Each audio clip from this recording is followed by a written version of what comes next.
Desconéctate para una inmersión total en esta sala auditiva. La estrella se oscurece. Historias inimaginables. Es Navidad. Viajes hacia lo desconocido. El niño Fidencio va. Romances incomparables. Mejor concierto en la historia de la ciudad. Acción, minuto a minuto. Una semana. Mejor que la vida. El cine. Cine Regiomontano. Con Mirtala Suárez y Rubén Benavides.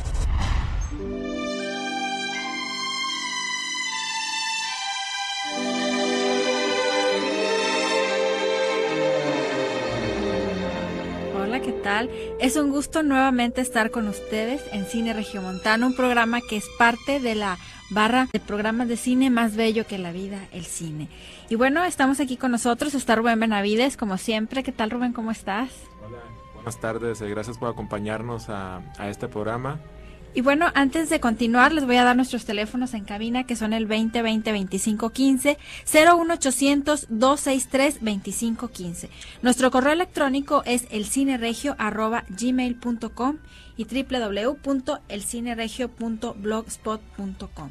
Y hemos hablado ya de los cineastas de Nuevo León, de algunas películas, hemos hablado con algunos directores, guionistas, etcétera. Pero el día de hoy estamos muy contentos, tenemos un programa especial en el que, bueno, ya una vez habiendo hablado de lo que hay, del presente, queremos hablar del pasado. Y hay una historia muy bonita sobre el pasado de Nuevo León, sobre las proyecciones, sobre cómo llegó el cine. No llegó como estamos acostumbrados, ¿no? A las salas del cine, Cinépolis y cosas de esas. Bueno, sin decir marcas, pero ya la dije. Pero bueno, hay muchas anécdotas que rodean este arte, el séptimo arte. Y está con nosotros Filemón Treviño, que él es historiador del cine de Nuevo León, es cineasta, actor de teatro, guionista, escritor y músico. ¿Cómo están, Filemón? Buenas tardes, muy bien, gracias. Qué bueno, muchas gracias por acompañarnos. Gracias. Don Filemón, pues es un placer para nosotros el que esté aquí con nosotros. Y pues bueno, así como dijo Mirtala, el cine pues tiene un pasado. Evidentemente, ese pasado está muy lejano al mero aparato cinematográfico de los Lumière, estrenado ahí como por 1895, ¿no? 28 de diciembre de 1895. Usted nos estaba platicando que le interesaría charlar con nosotros sobre los aparatos precinematográficos. ¿A qué se refiere con esto, don Filemón? Los aparatos cinematográficos son lo siguiente. En 1857 el gobernador Santiago Vidaurri inauguró el Teatro del Progreso en lo que era la calle de Padre Mier, esquina con Escobedo. Ahí se buscaba que la alta sociedad, que ya había distinción de clases muy marcada en Monterrey, no se mezclara en sus diversiones con la gente del pueblo. ¿Por qué? Porque la gente del pueblo tenía muchas diversiones, venían las ferias transhumantes, una tras otra, recorrían todo el país, y siempre traían atractivos, y había que hacer fila para verlos. ¿Qué eran estas ferias? Estas ferias, pues, venían pequeñas obras de teatro, payasitos, músicos, pero sobre todo traían aparatos, lo que llamamos aparatos cinematográficos. Eran aparatos visuales, de óptica visual. Y la gente se formaba en largas filas para verlos porque no se podía ver más que de uno en uno. Y esto lo sabía el gobernador Vidaurri, y esa fue la causa de ser el teatro, y que la gente tuviera un lugar de convivencia. Las ferias transhumantes tenían un lugar destinado a lo que es hoy la placita que está entre el Palacio de Gobierno y el Palacio Federal. Ahí era el lugar más alejado de lo que era lo que se conocía como el centro de la ciudad. Además estaba el arroyo, que hoy es el Paseo Santa Lucía, y que no permitía que la gente cruzara fácilmente hacia el otro lado. Y ahí iban las ferias transhumantes. Y así venía el tormatropo, el zótropo, el finetoscopio, muchos aparatos que traían figuritas humanas dibujadas y los hacían girar, y al girar se producía cierto movimiento, pero lo tenían que ver de persona en persona. Además, pues, se pagaba y le movían el aparatito para que lo viera, y entonces la persona veía que se movían las figuras. Hay un aparato, creo que debe ser uno de estos para explicar a nuestro público, que es redondo, que es muy parecido a un juego de feria. Sí. ¿Ese cuál es? Ese es el zótropo. Para imaginarlo, es como ese juego de feria donde que es redondo, donde la gente se va amarrando a la orilla del círculo, ¿verdad? Sí. Bueno, mire, más parecido, mejor ejemplo que ese, hay otro que se llamaba el Gran Panorama. El Gran Panorama vino aquí en 1870.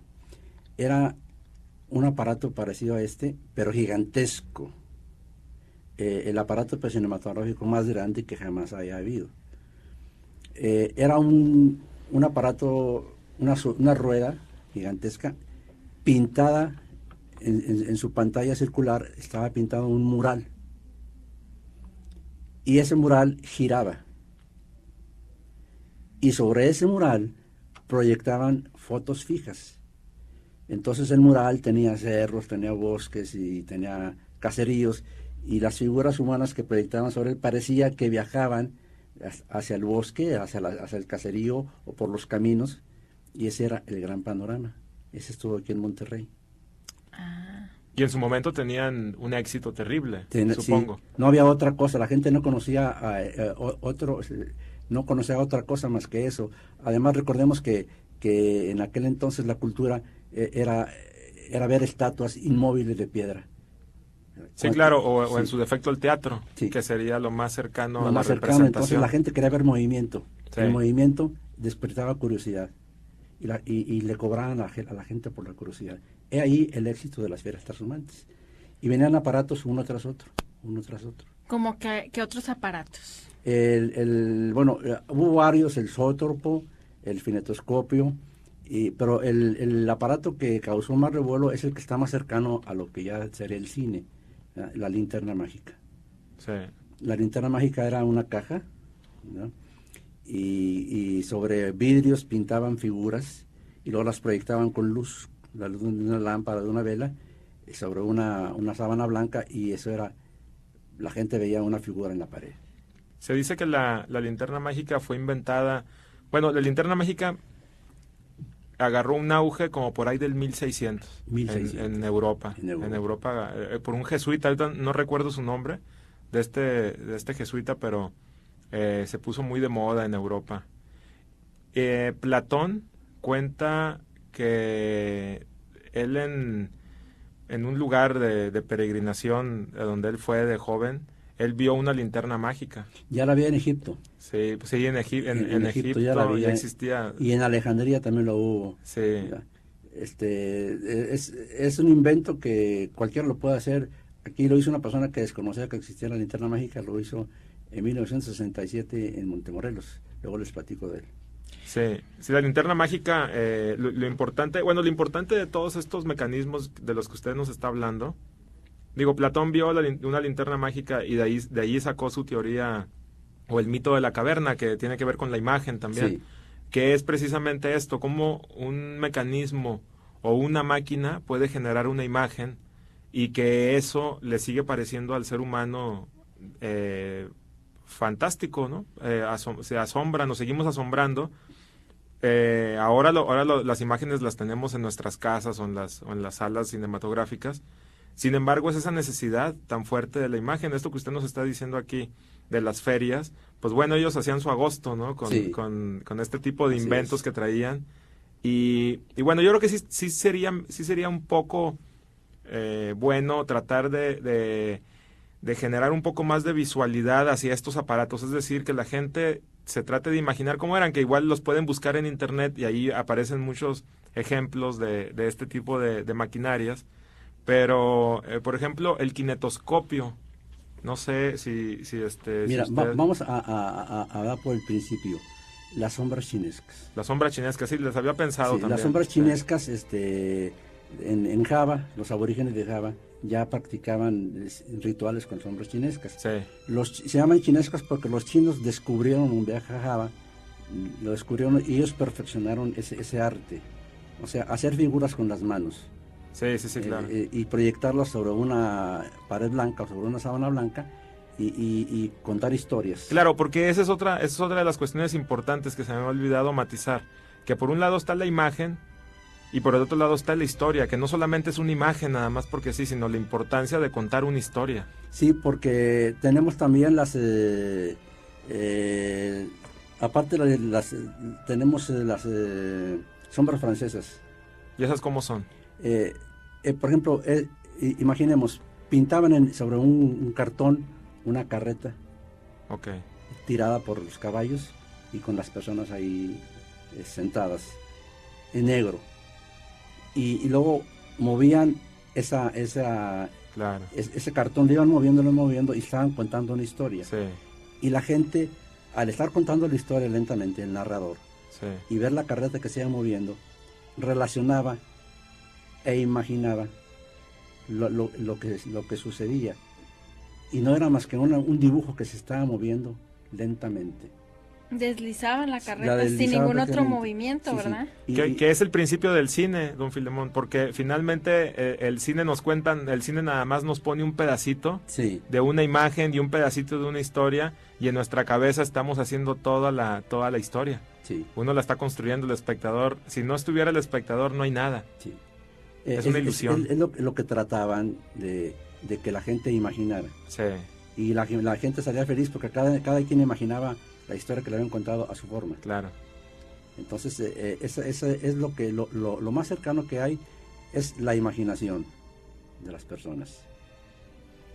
Y hubo muchos aparatos precinematográficos y la gente, pues al hacer fila para verlos, alentaba a que trajeran más y más aparatos. Al negocio. Sí. Entonces, ¿cómo fue que estos aparatos empezaron a llegar ya a Monterrey, uno tras otro, con la llegada del ferrocarril? Llegó el ferrocarril, entonces ya Monterrey ya no estaba aislado. Antes era muy difícil venir por los caminos, ríos polvorientos, venía una ciudad seca, sin agua. Sí. Y el ferrocarril permitió que vinieran más seguido, ya no las ferias transhumantes que entraban por Veracruz, sino las que se venían de Estados Unidos. ¿Y antes del tren cómo se venían esas ferias? Caminando. Tardaban meses en caminar desde la Ciudad de México a Monterrey, ya sean mes y medio. Sí, bueyes, sí, carretas y caballo, sí, a pie. Pero la historia de las ferias transhumantes, que fue muy intensiva, en Guadalajara